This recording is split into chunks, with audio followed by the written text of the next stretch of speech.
Mormon apples, sorting out my beliefs. It's been a couple of months now since I made my most recent video, and I continue on my journey to come unto Christ by reading the Book of Mormon in the New Testament and trying to live and understand their teachings. At times it feels like a lonely road, but the more I get out of my previous bubble, the more I see beauty and find good people everywhere. It's a wonderful and eye-opening adventure. Fall has always been my favorite time of year. Right now, where we live, the orchards all around us are in the middle of apple harvest. It's a major undertaking for our community, and it's pretty cool to watch. Having been around apple growers most of my life, I know there are some bad apples out there. And unfortunately, when a bad apple is picked and placed in a bin of good apples, if it's not found and thrown out, it can begin to rot all the other apples in the bin. Recently, in my personal studies, I came across a quote about such apples by the French philosopher René Descartes, and it seemed to fit my current feelings. He said, "Suppose a person had a basket full of apples, and being worried that some of the apples were rotten, wanted to take out the rotten ones to prevent the rot spreading. How would he proceed? Would he not begin by tipping the whole lot out of the basket? And would not the next step be to cast his eye over each apple in turn and pick up and put back in the basket only those he saw to be sound, leaving the others? In just the same way, those who have never philosophized correctly have various opinions in their minds which they have begun to store up since childhood, and which they therefore have reason to believe may in many cases be false. They then attempt to separate the false beliefs from the others, so as to prevent their contaminating the rest and making the whole lot uncertain. Now the best way they can accomplish this is to reject all their beliefs together in one go, as if they were all uncertain and false. They can then go over each belief in turn and readopt only those which they recognize to be true and indubitable." This reminds me of my current dilemma with the teachings and doctrines of the LDS Church that I've spent my entire life in.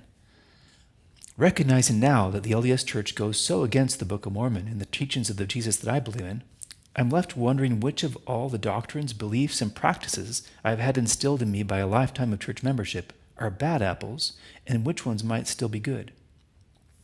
I see many of my fellow LDS members who, when they leave the church, just throw out the entire basket of apples because there are some bad ones in there. I feel sad they waste so many good apples and have nothing left to nourish themselves with. At the same time, I see many church members who recognize one or two problems with the church, such as polygamy, and try to fish out just that one apple and not look too deeply into the rest. What I believe they don't understand is that some of those obvious issues are merely symptoms of other, deeper bad apples at the core. Taking out just the one obvious apple still leaves the rot in the bottom of the basket, which continues to this day to infect the rest. And so personally, I'm in the process of deeply analyzing each of the beliefs and traditions I was raised with. Which ones are false? Which ones are symptoms of an even more rotten core? And which ones are actually really good? Some of the ones I've found to be good so far are a belief in God. I've found myself praying often as King Lamoni's father in Alma 22. He says, "O God, Aaron hath told me that there is a God. And if there is a God, and if thou art God, wilt thou make thyself known unto me? And I will give away all my sins to know thee, that I might be raised from the dead and be saved at the last day." I feel that. And I feel and understand that God is making himself known unto me. I'm daily amazed at the planets and how they work and they move in perfect harmony and order. I'm amazed at the animals around our home, the beauty and the grace and the perfection with which they were created. I'm amazed at the humans in my life, how we move and feel and breathe and love. Our divine Creator makes so much sense to me. And besides the understanding God has given me, he's also given me feelings of peace and joy when I hear good songs or read good things, feelings of an intense glow over my entire body when he impresses me with the truth, and a real hope that this life isn't the end, that there is an eternity and there's a purpose for our creation. I've also found that my Jesus is good, and my belief in him is a good thing. Sure, I sometimes wonder, why does the history of the world revolve around one obscure person who was born among the Jews thousands of years ago? Why would God make the name of Jesus the only way to enter his kingdom? Does that make sense? And then I realize, What other path or way of being in the entire world leads to the peace, the hope, and a life in harmony with our fellow men than the path taught by Jesus? And what other being offers resurrection from death and eternal life? Only he does. I believe that he is the way and the truth and the life. And I believe in the Book of Mormon that it's a good and a sound source of truth. After giving lots of time and attention over these last several months to both the proponents and defenders of the Book of Mormon and to those who argue against it, I've thought long about God's purpose with this book. Why did he bring it forth in such an obscure way to a farm boy in a rural town and without religious or political or even social fanfare? Why did he allow the book to be buried under wickedness and abominations such as polygamy, racism, blood oaths and covenants, and priestcrafts? And yet, every time I open the book to read, I'm amazed. It's beautiful. It's harmonious. It speaks to my soul as no other book does, except Jesus' words in the New Testament. And importantly to me, what other book has ever been given to us by an angel, witnessed by 11 witnesses, translated by the power of God and published before it had a chance to be altered by wicked men? People might try to discredit this part or that part of the book, but I see no other logical explanation for its coming forth than that testified to by the 3 and the 8 witnesses, most of whom left the church or were excommunicated during Joseph's lifetime, but all of whom testified to their dying day of the truthfulness and the divinity of the Book of Mormon. I can't get around that.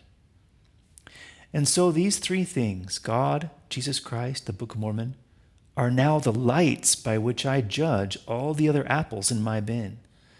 Do my beliefs, my habits, my traditions, attitudes each point me to God? Are they each consistent and in harmony with Jesus' true teachings? Do they align with the pure and simple gospel found in Jesus' words in the Book of Mormon in the New Testament? And if not, I have to carefully look at each of these apples, each belief or value or tradition or tendency that I have, and ask myself, is it really worth keeping this in my life? And I'm throwing out a lot of apples. Just a couple of examples. I've wondered since reading in 2 Nephi if wearing the LDS required stiff-necked collar and white shirt and fine apparel to religious events is necessary, or if that tradition is actually a bad apple. Recently, we were invited to attend a funeral for a dear neighbor, which was held at a Protestant church. I decided before going to not wear a collar, and I was nervous that I would stand out in the crowd. How relieved I was to show up and realize that the only people wearing white shirts were the undertakers, and everyone else was dressed nicely but comfortably, just like I was. I thought, finally, a group of religious people that don't dress up and strut around like a bunch of peacocks. And I decided to throw out that tradition of fancy suits and white shirts for good. Another example is tithing. Over the past few months, I have looked for opportunities to give generously to individuals who I think are truly in need, and to not give so much to corporate institutions. This has had 2 results for me. First, I feel joy in helping others, and I feel more drawn to them on a personal level. And second, our family doesn't feel under such a financial strain, freeing us to be less stressed and worried about the future. I think throwing out the LDS version of tithing is benefiting our life. Finally, I've recently started to question the exclusionary attitudes the church instilled in me. I was taught for decades the us versus them doctrine, emphasized just even as recently as this last conference by President Nelson in his talk.